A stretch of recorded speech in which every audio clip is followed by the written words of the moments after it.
Ben, even soldiers have to get to work on time. Yo, you're pro-Taliban. You do know that you're gonna be Mrs. Black Hammer. Did you tell my brother? I need him to be on board. You two are the most important men in my life. Hey everybody, welcome to What the Flick. Ben Mankiewicz, Matt Atchity, Christy, Lemire, Ride Along, which I did not see. I had to pick somebody up at the airport. Did I miss something awesome? No, you did not. So Kevin Hart is essentially Kevin Hart. And he is a fast-talking wannabe police officer. He is dating this beautiful woman who he wants to marry. And the beautiful woman happens to have a brother played by Ice Cube, who is the meanest, toughest detective in all of Atlanta, where there are lots of tax breaks for filming. Does he have to take a ride-along to sort of prove his worth? He has to go on a ride-along to prove his worth. Wow. Take a look. Why do I have to suck up to the brother just because she wants us to get along? Hold on. Hey, you're white. You're white. You don't fight? James, I wanted your blessing in asking your sister to marry me. Show me that you're worthy of her. How am I supposed to do that? I'm gonna take you on a ride along. You better be lucky it wasn't me. How's it going? Met the damn devil today in the form of a child. What's up, little man? What's up, little man? What, you about 3'10", 3'11"? Yeah, but you know what I'm gonna do. Grow. What you gonna do, stretch? Take a ride He along to spends prove the his whole worth? day with Ice Cube, and Ice Cube tells the dispatchers to send him on all kinds of like bullshit, ridiculous calls of crazy people and Right, bikers the most and annoying whatnot, calls. right? To dissuade Kevin Hart. But along the way, Ice Cube is also trying to work on this like arms deal that he's been investigating with the mysterious shadowy Omar, who is in charge of it. And Kevin Hart, just by virtue of bumbling around and being Kevin Hart, happens to figure out little clues along the way, which makes him cop-worthy. Yeah, I mean, they do sort of, you know, God, I wanted to like this movie. I really did. I went in here with really high hopes. I think Kevin Hart can be really funny. I think Ice Cube can be funny. I liked when Ice Cube worked with Tim Story on Barbershop. I think Barbershop's a fun movie.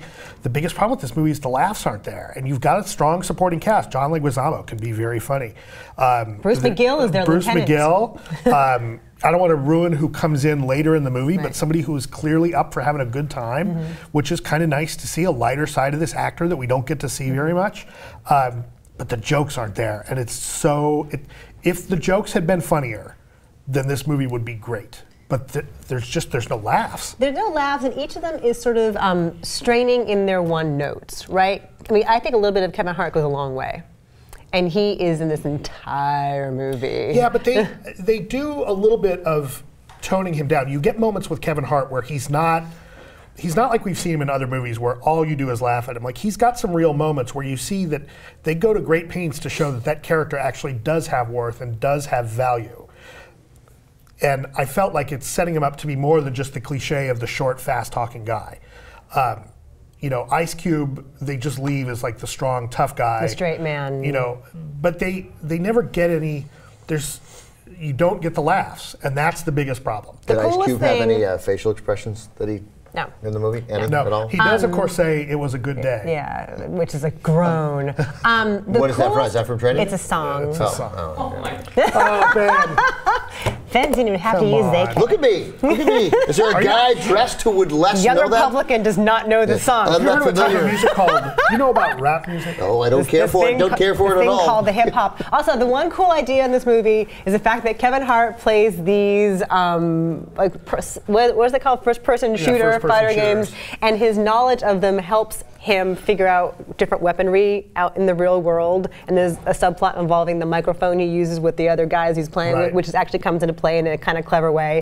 That's the only interesting, twisty thing here. This movie could have done with a few more rewrites to punch the jokes up. And it would have been great.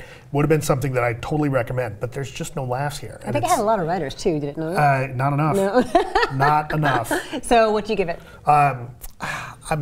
I hate to have to do it. I give it a 3.5. I give it a 3. And again, I really wanted to like this movie. Yeah, we were sitting next to each other like, oh, let's laugh. Please Come be on, good. let's laugh soon.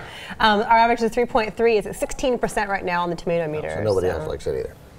No. It's January. Nobody else likes it either. Bye.